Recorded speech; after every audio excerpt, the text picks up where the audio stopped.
Habe die Ehre. Auf jetzt einmal live. Hat jetzt ungefähr gerade 800 Stunden gedauert, bis ich endlich online war. Endlich. Nach einer Minute Verspätung. Eigentlich war ich pünktlich gewesen, aber Laptop sagt nein. Doch, jetzt bin ich da. Schon mal herzlich willkommen an den Dragon Grime Knädelwurzler. Gibt es gleich dicke Kartoffeln raus für euch. Schön, dass ihr da seid. Und euch halt wieder anhört, was wir alles zu berichten haben. Letzte Woche sind wir wieder mal ausgefallen. Nichts machen, oder? Sind wir letzte Woche ausgefallen? Ich glaube schon, vor 2 Wochen waren wir das letzte Mal. Aber heute sind wir wieder da. Ich habe wieder einiges dabei. Es hat sich wirklich was angestaut über diese 2 Wochen. Unglaublich viel. Ich habe etwas Schönes zum Unboxen, denn die süßen Babys von bin jetzt bescheuert. Polybond, mein Gott, ne? Waren wir bei der Schlager gekriegt.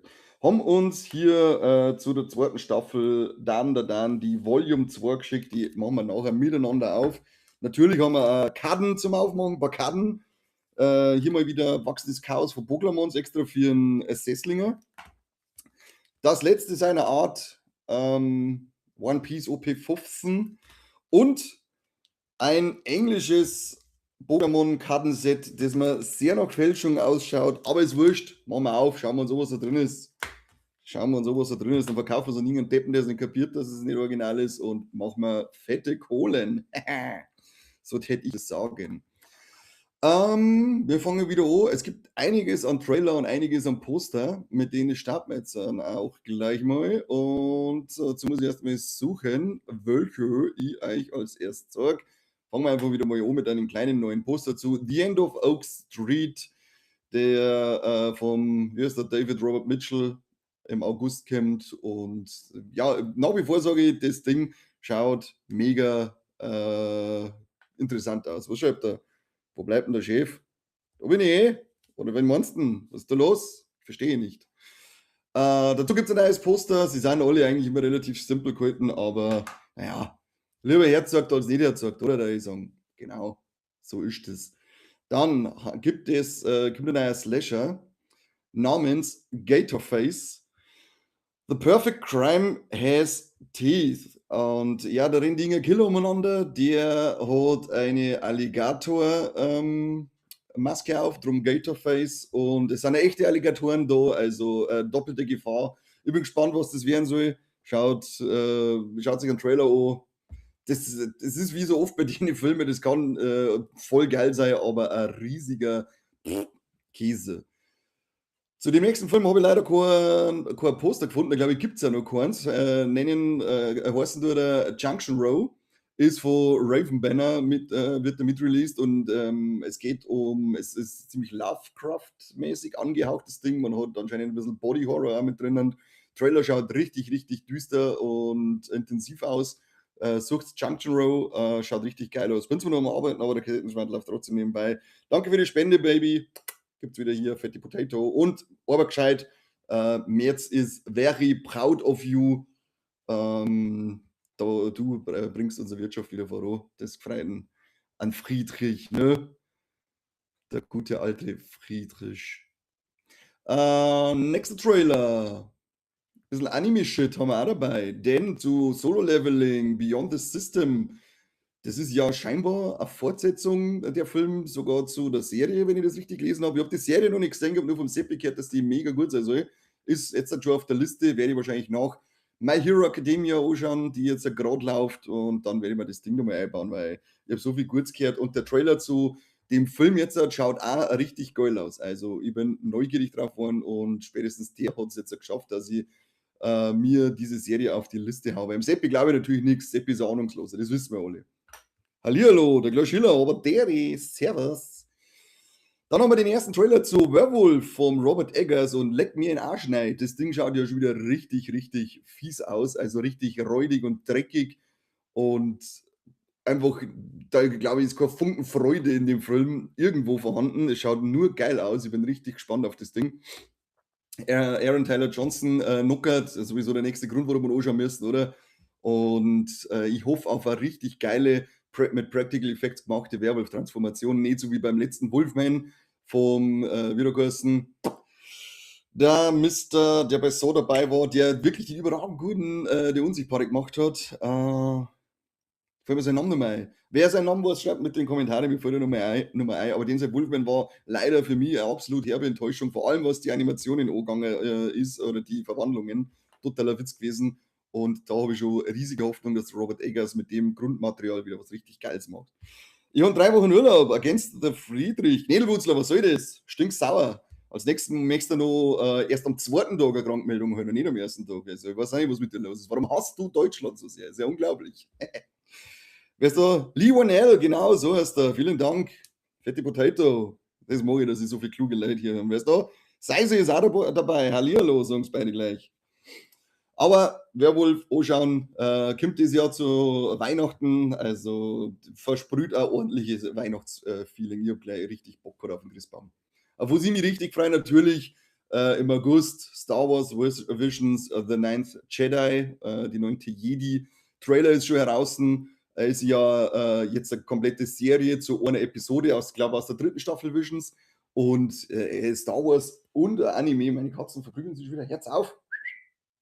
Star Wars und Anime, zwei Sachen, die ich voll lieb. Also geiler geht's für mich gar nicht. Ich bin richtig, richtig heiß auf die 9. Jedi-Serie.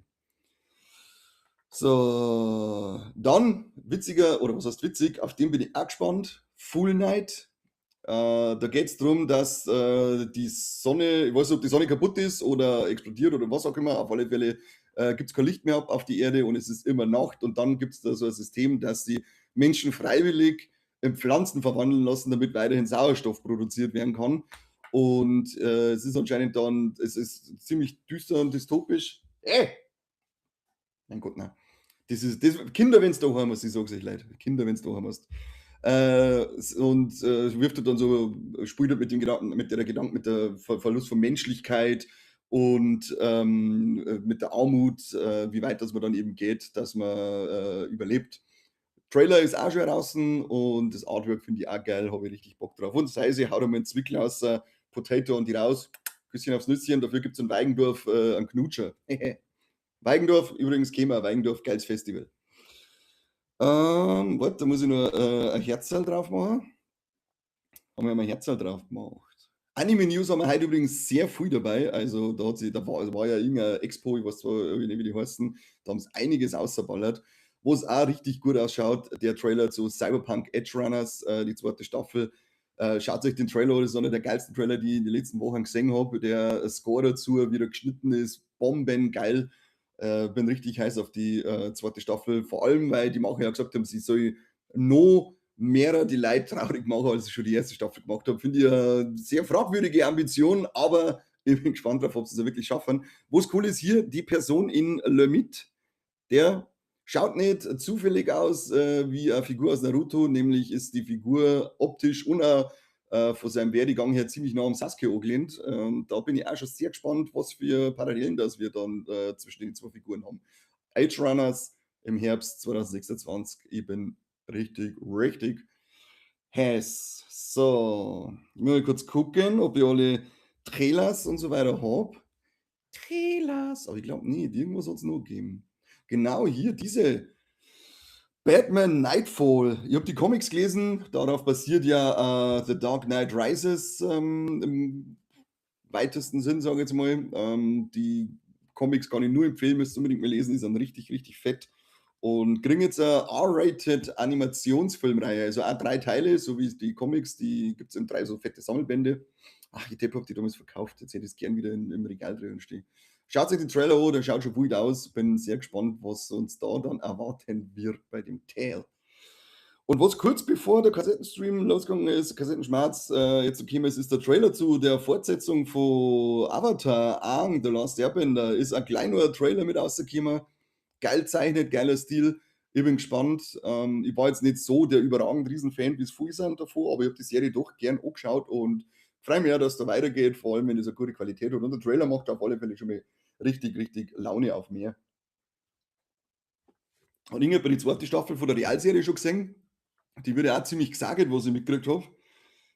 Zumindest ziemlich schlechte Nutzerbewertungen von den Kritikern her, meine ich, war es ziemlich oder überwiegend positiv, aber jetzt die Nutzer sind nicht so erfreut.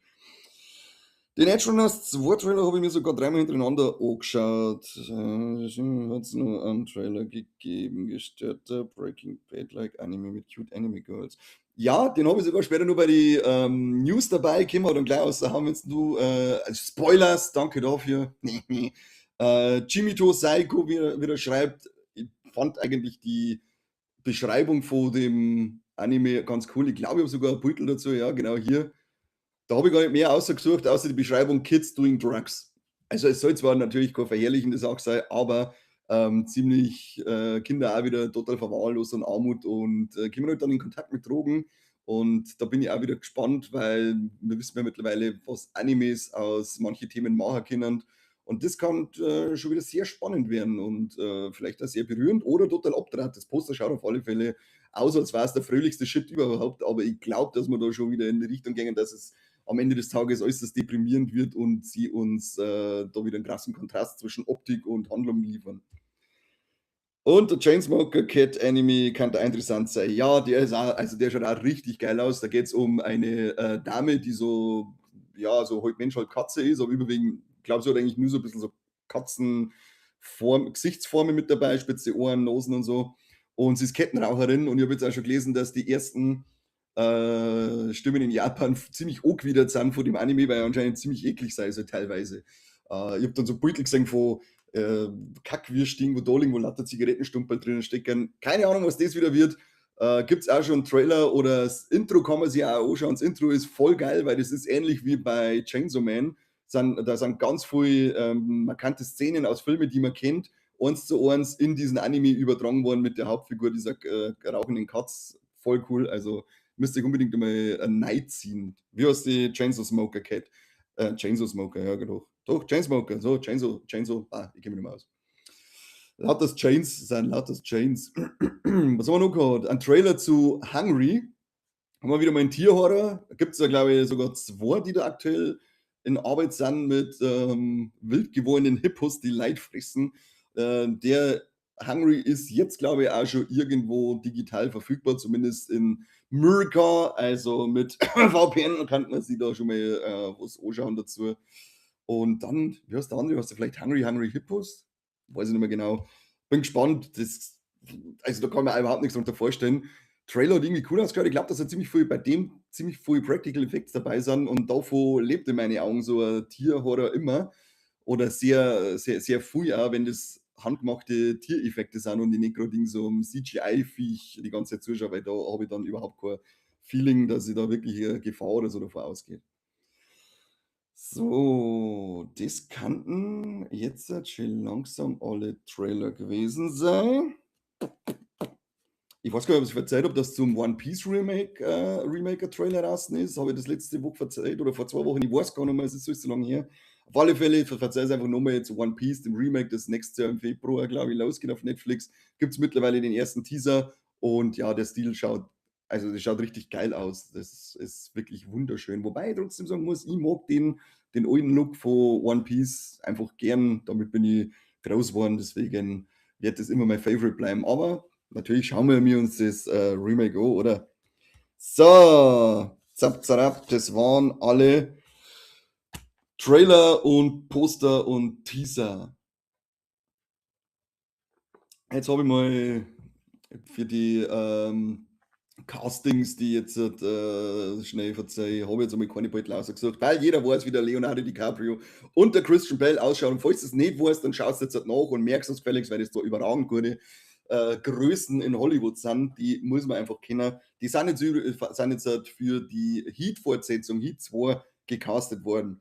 Und dann haben wir noch das Remake von Possession, von dem Film von 1981. Da ist der Paul Dano jetzt gecastet worden. Den suchst du auch außer, weil den sollte man auch kennen. Denn entgegen dem Bullshit, was der Tarantino, der Vogel, verzeiht hat, ist das in meinen Augen ein ganz brutal guter Schauspieler, der schon richtig geile Rollen rübergebracht hat. Allein wenn ich da denke an 12 Years a Slave, was er da gespielt hat, oder eben auch dann Riddler bei The Batman.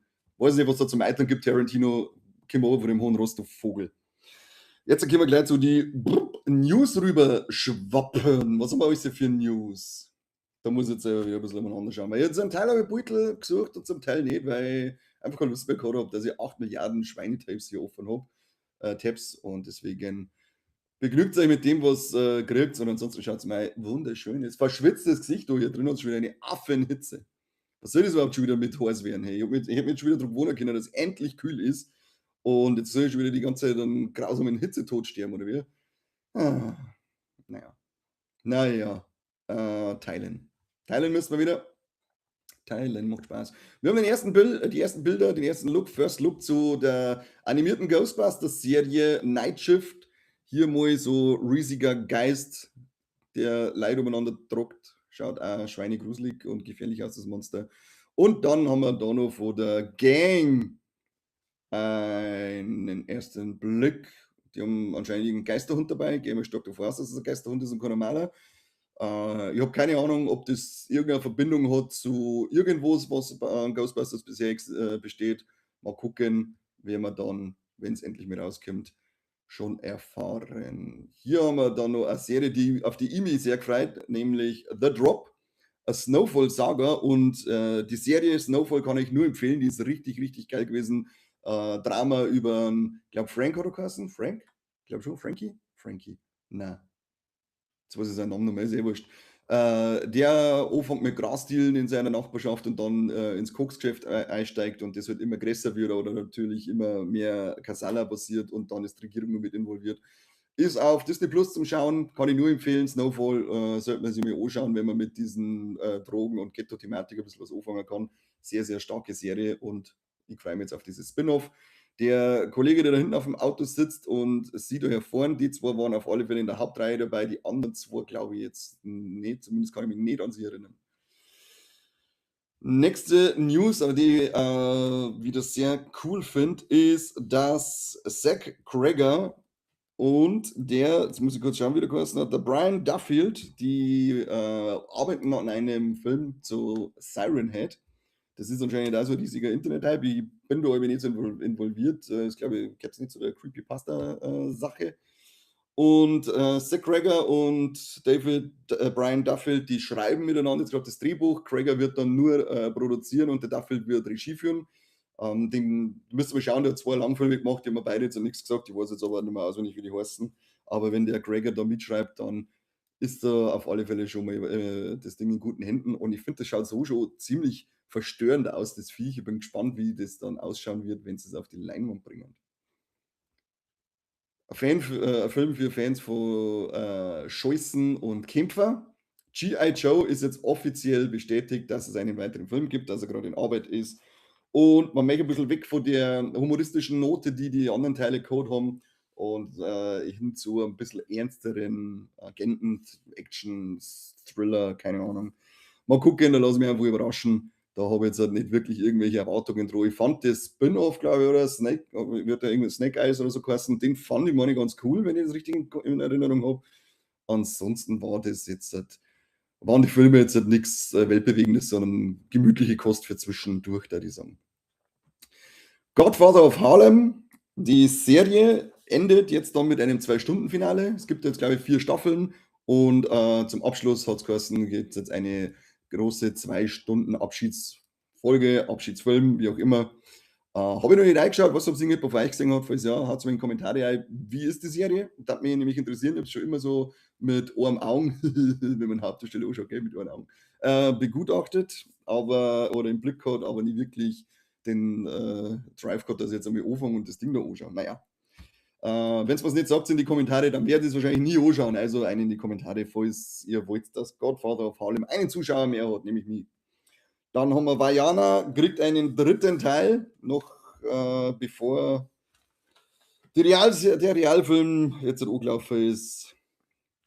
Ja, 2. Teil, habe ich den schon gesehen? Ich glaube, den habe ich vor Zeit sogar angeschaut. Kann es sein?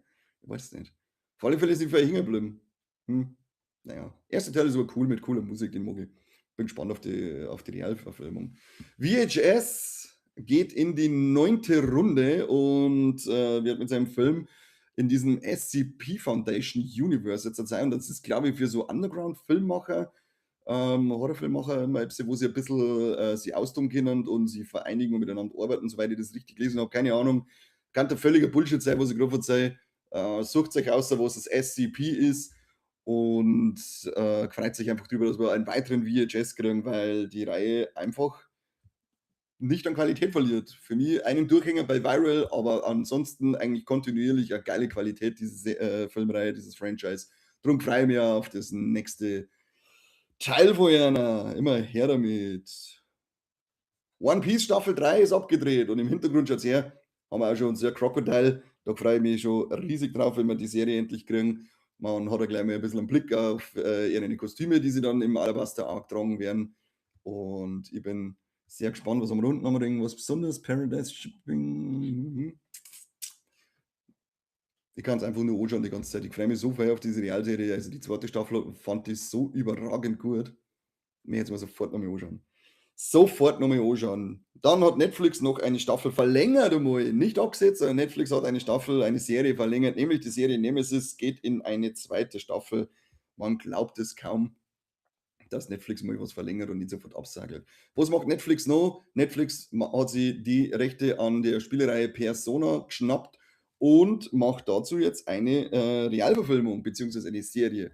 Ich habe Persona nicht gespielt, habe immer nur gelesen, dass die ziemlich gut sein soll und auch ziemlich gute Bewertungen, wenn ich einmal gekriegt hat.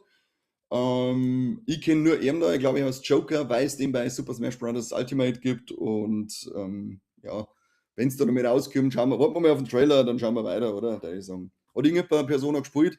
Schreibt es in die Kommentare rein. Fix, wie oft soll es los und schreibt es auch in die Kommentare. Das kann es nicht sein. Das kann es nicht sein. Ich hätte mit einem Mundfuß liegen und es könnt nichts in die Kommentare reinschreiben. Ich wichst euch alle. Tom Hardy bleibt übrigens im Mobland. Das war ja, habe ich vor ein paar Wochen mal verzeiht, dass da hat es anscheinend ein bisschen eine Gaudi gegeben und hat sich ein wenig aufgeführt und ja, geiler Typ halt einfach. Äh, oder ich weiß nicht, ob es so geil war für seine Kollegen, glaube ich, war es nicht so geil. Auf alle Fälle ist das jetzt alles, die Streitigkeiten sind beigelegt und Tom Hardy bleibt Mobland erhalten und wird in der dritten Staffel mitmachen. Ja, finde ich cool, weil er hat eine geile Rolle gespielt in Mobland. Ist an sich eine sehr coole Serie, die kann ich auch nur empfehlen. Die erste Staffel war überragend mit einem super geilen Intro-Song. Persona 5 und Persona Strikers habe ich gespielt, aber die Realserie weiß ich nicht. Schau her, wenigstens einer, der da einer schreibt, wenn man es eben sagt. So, was habe ich vorher noch gefragt? Hast du Godfather of Harlem angeschaut? Ja, nein, eine in die Kommentare. Falls ja, Empfehlung, keine Empfehlung. Und ansonsten, glaube ich, habe ich noch nichts gefragt. Dann noch bist du entlassen. Darfst du da weiterarbeiten? Dutton Ranch ist auch um eine zweite Staffel verlängert worden. Da ist vor nicht allzu langer Zeit die erste Staffel angelaufen. Dann haben wir ein paar Ankündigungen. Dazu gehe ich jetzt wieder mal raus aus der Teilerei, weil dazu habe ich jetzt noch keine Bilder mehr rausgesucht. War jetzt auch nicht so dramatisch, das Zeug. Denn wir haben unter anderem die Ankündigung, dass 2028 ein neues Schreck-Spin-Off kommt. Nach dem gestiefelten Kater kommt jetzt auch eins zum Esel. Und es soll eine Origin-Story werden. Das ist die einzige Figur, bei der ich die deutsche Synchronstimme vom Eddie Murphy der Pack. Ansonsten bin ich komplett raus. Also, aber Esel, Bombe, ich liebe ihn. Dann kriegt Adventure Time ein weiteres Spin-off, nämlich mit der Prinzessin Bubblegum und der Marceline in den Hauptrollen. Da wird wieder gewogt hier. Oh Gott, 2 Hauptdarstellerinnen, das gibt's ja gar nicht. Und dann noch 2 Fantasie-Hauptdarstellerinnen. Ich stirb vor lauter Regenbogen, hey, ich komme mir überhaupt nicht mehr zurecht.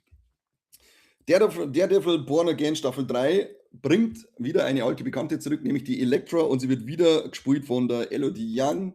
Finde ich geil. Dann haben wir jetzt, glaube ich, bald alle wichtigen Figuren aus den Netflix-Marvel-Serien wieder zurückgebracht. Jetzt bin ich mir gar nicht sicher, ob man eigentlich, doch hat man auch schon gesehen, oder?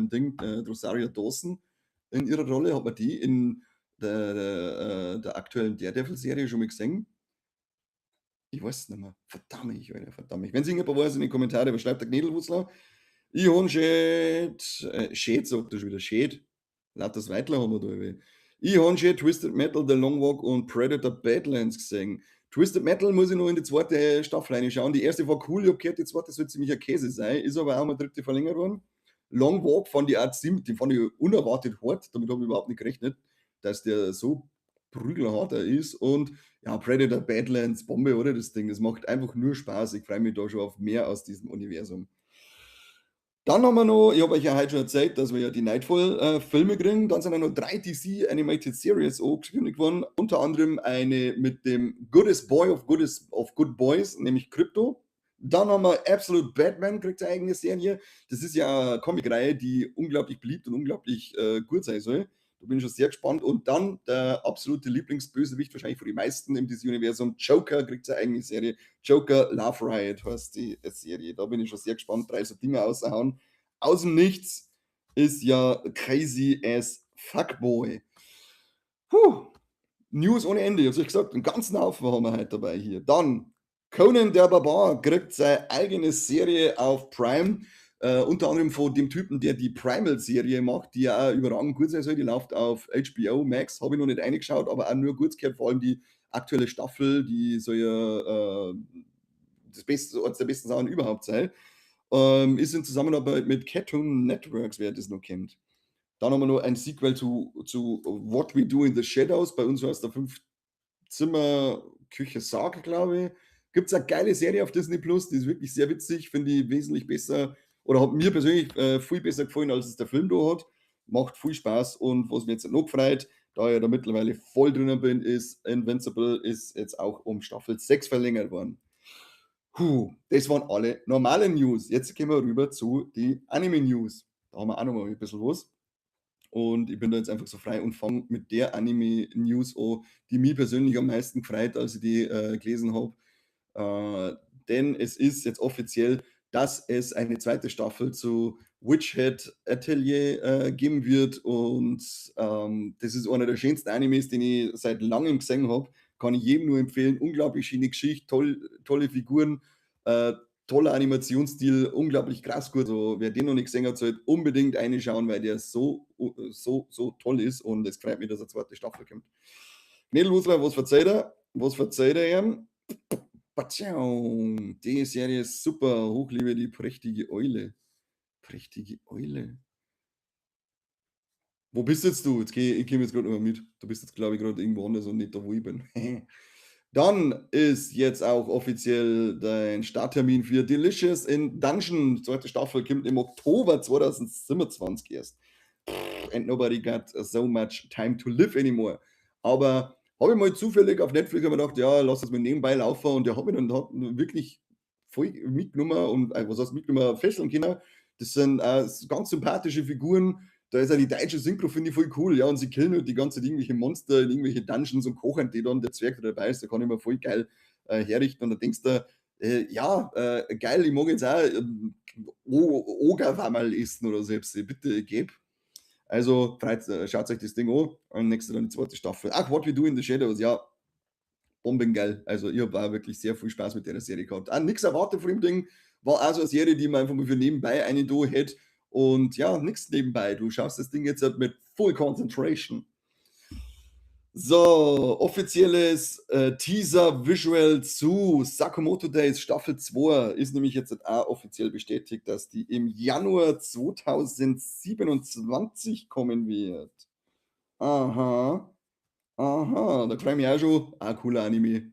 Völlig bescheuert eigentlich, aber cooler Stil, coole Figuren. Ja, und ich bin halt einfach Anime-Fan. Ich finde das geil. Finde ich geil, finde ich geil. So, wir haben aber noch mehr Anime-News, nämlich auch eine Manga-News haben wir dabei. Es geht jetzt nämlich weiter mit Hunter x Hunter. Wer den Manga liest, wird sich freuen, weil ich glaube, der hat jetzt 18 Monate Abstinenz gehabt. Und jetzt geht es weiter mit der wöchentlichen Veröffentlichung von Hunter x Hunter Kapiteln. Dann für Fans von Record of Ragnarok, die 4. Staffel ist jetzt in Produktion. Habe ich mal angefangen, aber der hat mir zum Beispiel gar nicht packen können. Den habe ich dann einfach nebenbei durchlaufen lassen. So, Kagubarachi Anime ist jetzt für April 2027 offiziell bestätigt. Habe ich die ersten 2 Bände gelesen. Hat unglaublich viel Potenzial, die Geschichte. Bin ich gespannt. Geht um einen Katana-Schmied. Der wird dann gleich am Anfang umgebracht und sein Bruder möchte dann Rache nehmen. Und es gibt einen Magier. Ja, es ist so ein, wie heißt die Mafia in Japan? Heute haben wir wieder Wortfindungsstörungen ohne Ende. Yakuza, genau, so Yakuza-Clan-mäßig, die sie dann auch noch von dem Katana-Schmied die 6 mächtigsten Schwerter gestohlen haben, in denen auch noch irgendwelche Fähigkeiten natürlich geflossen sind. und sie eben auch zaubern können. Und der Junge, der Bur von dem Schmied, der möchte die Schwerter wieder zurückholen und natürlich den Tod seines Vaters rächen. Also die ersten zwei Bänder sind ziemlich gut. Ich werde auf alle Fälle mal am Manga dranbleiben und dann schauen wir mal, was der Anime im April kann. Yakuza, sagt er, Yakuza. Zu Ding ist auch ein Trailer rausgekommen, das habe ich fast vergessen. Chainsaw Man, Assassin's Arc, der ja die zweite Staffel darstellen wird. 2027 kommt, da gibt es jetzt einen Trailer, schaut es euch an, da freue ich mich schon riesig. Und dann haben wir noch eine Ankündigung, denn One Punch Man Staffel 3 Part 2 wird 2027 kommen. Puh, jetzt muss ich wieder was trinken hier. Ah, so, für alle, die auf Trink- und Essgeräusche stehen, haben wir da jetzt auch noch was dabei gehabt. Das war's mit News. Ich hätte auch noch jetzt natürlich Releases für euch rausgesucht, aber der Mikey Boy ist am Fußballplatz draußen mit den Burm. Der hat es nicht mehr geschafft, dass er mir physische Releases schickt. Was ich euch aber sagen kann, ist, die Woche ist Super Mario Galaxy Movie rausgekommen in einer Collectors Edition mit so einem Metall-Yoshi-Eye in einem Steelbook. Das Steelbook ist nämlich bei mir vorher eingetrudelt und natürlich normale Ausgaben. Das ist dann wahrscheinlich der wichtigste Release für diese Woche, da ich sagen. Streaming-Releases sind ziemlich Arsch diese Woche. Ich habe da mal noch die relevantesten und insgesamt gesucht und es ist irgendwie nur scheiße gewesen, weil ich nicht mehr die Namen kenne. Darum habe ich es einfach weggelassen und sage ich hiermit zumindest nochmal, dass ja seit letzter Woche X-Men 97 die zweite Staffel läuft und die ersten 3 Folgen sind schon wieder brutal geil. Also wer mit der ersten Staffel zufrieden war, wird hier wahrscheinlich genauso zufrieden sein. Wir haben einen Apokalypse dabei, verschiedene Zeitepochen, also alles, was du bei X-Men Comics und so hast und liebst, kriegst du hier serviert. Ich darf gern endlich mal eine deutsche Synchro zu der Original X-Men-Serie auf Disney Plus kriegen. Keine Ahnung, warum die deutsche Synchro da nicht dazukommt. Wer hat da wieder die Rechte? Wer hat dem gestohlen, dem Recht für deutsche Sprache? Geb dem. Ansonsten muss ich mir mal auf Englisch anschauen, weil ich habe da seit der ersten Staffel 97 Mords den Bock drauf und noch nicht in die LAN konnte, dass ich es mir mal auf Englisch anschaue. Kino-Releases diese Woche. Wichtigster Release, Evil Dead Burn. Wir sind am Donnerstag gleich im Kino und ballern uns Evil Dead Burn ein. Ich bin richtig, richtig gespannt. Unsere Kollegen vom Outer Trash Cinema Podcast aus der Schweiz, der liebe Flo und Martin und der Burger, waren jetzt oder sind jetzt gerade im NIF Festival und haben den schon gesehen, haben wir den Regisseur interviewt. Also, es ist, glaube ich, sogar der erste deutschsprachige Podcast, der Evil Dead Burn besprochen hat. Ist gestern oder vorgestern rausgekommen, die Folge. Wenn es da interessiert seid, dann hört euch den an. Allgemein hört euch die Jungs so sympathische Dudes und geiler Schweizer Dialekt ist dabei. Dann kommt die Vajana Realverfilmung die Woche raus. Ja, mal gucken, was das kann, das Ding. Da erwarte ich nichts, werde ja nicht im Kino sehen wahrscheinlich. Und Backrooms kommt in der 16 Minuten längeren Fassung jetzt ins Kino. Entweder am Donnerstag oder am Freitag. Mal schauen, wie es bei uns ausschaut, ob er da irgendwo rauskommt. Ich weiß es nicht, ich habe noch nichts gelesen. Aber wenn, ich glaube einfach nur mehr ins Kino und schauen wir noch, weil ich fand die Idee zu dem Film ziemlich gut und bin gespannt, was man da 16 Minuten mehr zum Verzeihen hat. Was verzeiht uns da hier die Kommentare? Mangamäßig habe ich jetzt kürzlich alles extra bei den von Food Wars durchgeheizt und heute fange ich mit Die Blumen des Bösen an, falls das jemand was sagt. Nein, sagt man gar nichts, Die Blumen des Bösen. Um was geht's da? Und ja, für Evil Dead Burn muss ich meinen Arsch auch endlich wieder ins Kino schwingen. Ja, unbedingt, Alter. Unbedingt musst du dafür ins Kino kommen. Übrigens, gleich mal zur Info: im Juli, meine ich jetzt, im Juli ist unser Nacht des guten Geschmacks mit Midsommar, wenn ich das richtig im Kopf habe. Also, man sucht schon mal, wann das Ding ist. Sucht es euch selber, jetzt gerade größte Rolle. Ich sag's euch nächste Woche nochmal im Stream. Oder in die Alex, ich weiß ja nicht. Irgendwann werde ich es nochmal sagen. Host Project, Hail Mary jetzt schon auf Prime sehen. Ich glaube, dass wir es gestern auf die Nacht erst gesagt, weil hätte ich das anschauen sollen. Hä? Wird was fürs Wochenende, aber er ist auf der Liste gelandet.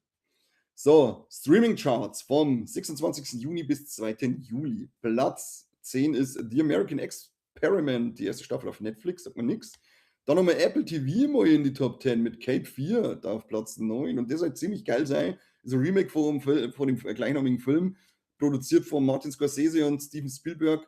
Und Kumpel von mir, der Flo aus Ulm, kriegen Grüße raus am Burger Flow. Hat schon angeschaut, der war ziemlich begeistert. Der Javi bei dem so anscheinend unglaublich geil spielen in der Serie. Platz 8, The Polygamist auf Netflix, die erste Staffel, sagt mir nichts. Worst Neighbor Ever ist auf Platz 7, Netflix, erste Staffel. Glaube ich, war schon letzte Woche da drin, kann das sein? Ich weiß nicht mehr. Mann, schon wieder zu spät. Mei, was ist denn los, Michelle, alte Seekuh? Wie kann man immer so spät kommen? Nimm ein Beispiel an mir, ich komme immer zu früh. Hm. Platz 6 ist dann die erste Staffel von Avatar The Last Airbender, Netflix. Haben anscheinend wieder einige einen Rewatch gemacht. Platz 5 ist die 5. Staffel The Bear, das Finale, die letzte Staffel. Schön reingeschaut, wie ist die? Ich bin leider noch nicht dazu gekommen, bin aber richtig heiß drauf. Platz 4, Dutton Ranch, die erste Staffel, Paramount Plus, wo wir ja heute schon gehört haben, wird um eine zweite Staffel verlängert. Platz 3 ist die zweite Staffel von Avatar auf Netflix. Platz 2, I Will Find You, die erste Staffel Netflix. Und Platz 1 ist Love Island USA, die 8. Staffel. Gott sei Dank. Dreck! Wenn wegen so ein Scheiß auf eine, wenn wegen so ein Scheiß so hat's ab, ey. Wie schaut's bei den Filmen aus? Haben wir da irgendwas? Little Brother, Voicemails for Isabel. Hat sie irgendwie nach PS Ich liebe dich angehört, gerade mit Schwestern? Keine Ahnung. Enola Holmes Teil 3 ist auf Platz 5. Da habe ich noch keinen Teil gesehen. Hat den irgendjemand gesehen? Ist das gut? Ich habe mich da bisher noch nicht dran getraut, aber eigentlich müsste man es anschauen, gell? Es ist der Henry Cavill dabei. Oh, Henry Cavill. So, jetzt machen wir mal schnell Unboxing hier. Leute, The Bear Staffel 5 ist schon draußen. Warum sagt mir das keiner? I'm sorry, I'm sorry. Seid ihr eigentlich schon alle in unserem WhatsApp-Channel drinnen? WhatsApp-Channel und Discord. Ab und zu denken wir dran und schmeißen wir da solche Infos sogar eine. Nicht oft, aber hin und wieder. Ich krieg den Scheiß nicht auf. Gott sei Dank 30. Scheiß Folie. Außerdem, Philipp, du musst arbeiten. Du kannst nicht so viel zeigen wie schon. Du musst arbeiten. Habe ich jetzt aufgebracht. Ha, jetzt geschafft. Hund. Ich bin einfach eins Hund. Einfach ein Handwerker. Das merkst du einfach. Das merkst du einfach, dass ich ein gelernter Handwerker bin. So. Dann nochmal eine riesige Potato raus an Polyband dafür, dass Sie uns die Sachen immer zur Verfügung stellen. Ich liebe euch bei Elis. Ich liebe euch wirklich von Herzen. Und cool, dass ihr jetzt so für Real-Formate eingeführt habt. Schaut mir auf dem Kanal von Polyband, sind zwei coole Dudes, die den verwalten. Und für Anime-Liebhaber, also so heißt Polyband Anime, für Anime-Fans absolut wertvoller Content. Die Homes finde ich komisch anschauen, haben nicht schlecht. Okay. Okay, dann lass es mal laufen. So, was haben wir jetzt hier für Specials dabei? Arcards und also einmal haben wir hier einen Magnetsticker. Das Wichtigste ist immer, dass die Turbo-Oma mit drauf ist. Turbo-Oma Beste. Dann haben wir ein paar Fankarten mit coole Artworks. Jetzt warte, ich brauche jetzt mal schnell ein anderes Vorschaubeutel hier, weil ich gar nicht sehe, was so ist. Das seht ihr nicht, dass ich das Ding, was ich gerade drüber einhalte. So, hier, zauberhafte Artworks. Das ist also ein Anime, den kann ich mir durchgehend anschauen. Das Intro-Little von der ersten Staffel ist er sofort in die Lieblingssongsliste eingewandert, weil es so unglaublich geil ist. Und das sind echt coole Artworks, die möchte ich gerne größer haben. Die kann man sich einrahmen und schön aufhängen. Turbo-Oma, Turbo-Oma. Beste. So, ja, dann haben wir hier noch was. Oder geht das so? Ich glaube, so geht das. Ha! Und da auch nochmal schöne diese. Dann haben wir noch eins große Poster. Das ist doch immer ein schönes Artwork. Das wir hier als großes Poster rausballern. Hallo. So. Diese schön, da mit Japanisch und da mit deutschen Titel. Zweite Staffel kann ich auch nur empfehlen. Also, wem die erste Staffel gefallen hat, der wird definitiv die zweite auch sehr genießen. Die macht auch wieder ganz viel Spaß. Dann Volume 2 wieder schönes Digipack, das man in die Box von der zweiten Staffel mit reinstecken kann. Diesmal ist die hübsche Omi vorn drauf und innen drin drauf und überall drauf. Und im August geht es dann auch schon weiter mit dem Release von Volume 3 zu der zweiten Staffel. Dann wird es wahrscheinlich so September, vielleicht spätestens Oktober Volume 4 geben und dann hoffe ich mal, dass wir nicht mehr allzu lange warten müssen, bis die dritte Staffel kommt. Juti, dann machen wir jetzt mal Unboxing und fangen wir an mit diesen wahrscheinlich nicht originalen englischen Pokémon-Karten, aber sei es drum. Es ist was zum Aufmachen und das ist wichtig, wenn ich es aufkriege. Ey, der hat sogar, ey, also wenn das keine Originalen sind, dann sind sie auf alle Fälle besser als die echten, weil die haben jetzt sogar eine kleine Sollrissstelle gehabt, so wie es die One Piece Karten haben. Das schaffen ja die deutschen offiziellen Pokémons, Pokemons nicht. Pimmelkarten. Pimmelmon. So, wir nehmen heute übrigens noch One Legs für euch auf, gell? Also es ist jetzt ein kürzerer One Leg Rhythmus gewesen, weil wir mit den letzten so spät dran waren. Also freut euch. So, haben wir jetzt einen Throw, Lunch Out und Seismic Toss. Die können nie und nimmer original sein. Das ist schon so schief, als sie abgebildet sind im gelben Rand. Kann nicht original sein, aber sei es drum. Dann haben wir Warmer Dam, Matron's Anger und Scrap Drop. Magma mit einem Low Kick und einem Fury Punch. Ist aber ein cooles Artwork. Double Turbo Energy. Das ist, wenn man sie 2 Teile einschmeißt. Das sagt man nicht, das tut man nicht. Floatzel mit Floatify and Watergun. Floatzel. Das müsst ihr jetzt mit Katze jetzt gerade sehen, ist jetzt immer mit dem Fensterbredel und macht gerade diese Kick-Sounds, während es aus dem Fenster ausschaut. Trudella Devil macht das wieder mit Nose Pass mit Rammer Ding Dang. Dann haben wir Full Artwork, Marnie's Pride. Aber der Pride Month ist doch vorbei. Breloom, da ist sogar Karten verkehrt drin. Breloom, Sporeball und Powdery Uppercut. Powdery Uppercut, das ist, wenn es einer Koksnase einen Kinnhaken gibst. Dann haben wir hier wieder die Warmer Dam mit Matrons, Matrons Anger und Bind Down, aber die andere Version. Und jetzt haben wir hier, das war Shaimin V Flap und Revenge Blast. Schaut sich das an. Wie findet man das aus, ob die original sind? Leute, macht euch mal schlau, sagt mir das mal, wie man das rausfindet. Ich muss das wissen.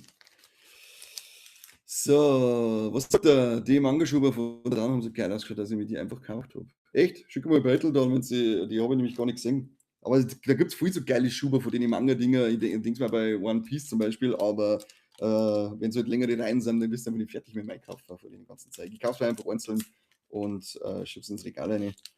Und muss am Mike jetzt einmal beauftragen, dass er mir ein neues Regal baut, weil ich habe keinen Platz mehr für mein Zeug. Vor allem jetzt hat es einmal größere Lego-Anschaffungen gegeben, jetzt weiß ich sowieso noch mal, wohin mit dem Shit. Wohin mit dem Shit? Jetzt machen wir One Piece auf. Das letzte seiner Art von Booster von OP15, die ich noch da habe. Ich hoffe mal, dass wir vielleicht noch irgendwo welche finden bis nächste Woche.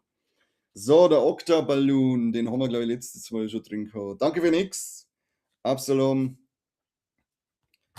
Kamakiri. Bobby Frank. Wicked. Dann haben wir Gum Gum Hawk Gatling. Seacat. Hattori Hanzo. Jewelry Bonnie. Müsst ihr auch mal weiterschauen, One Piece. Ich wollte ein bisschen sammeln. Kobe. Dann haben wir wieder die Jewelry Bonnie. Dann haben wir den Sanji, fett am Glitzern. Und dann haben wir die Nami, auch fett am Glitzern. Aber wahrscheinlich wieder alles V1-Karten, somit nix wert. Nix. Schauen wir in Pokémon Wachsendes Chaos rein. Vielleicht geht da ein bisschen mehr. Da haben wir eine richtig lange Folge mal wieder. Fast 50 Minuten drin wir heute zusammen.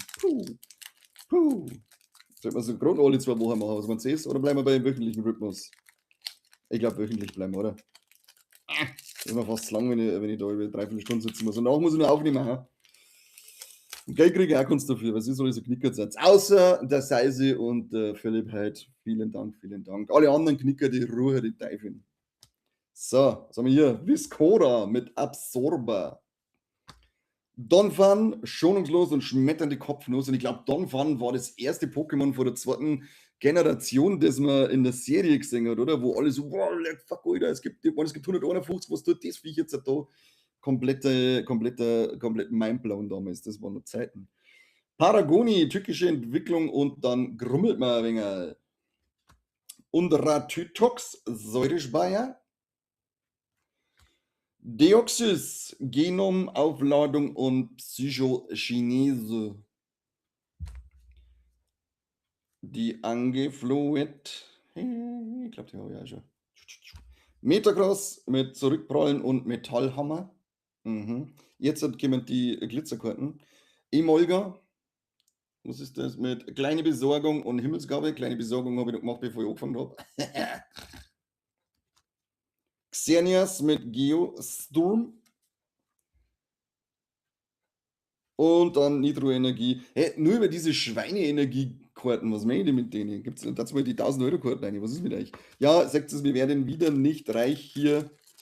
Wieder nicht reich. Ich muss jetzt erstmal wieder einkaufen, weil ich keine One Piece Booster mehr habe.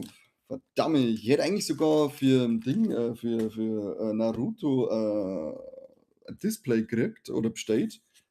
Aber bis jetzt ist noch nichts da. Wahrscheinlich bin ich wieder über den Tisch gezogen worden.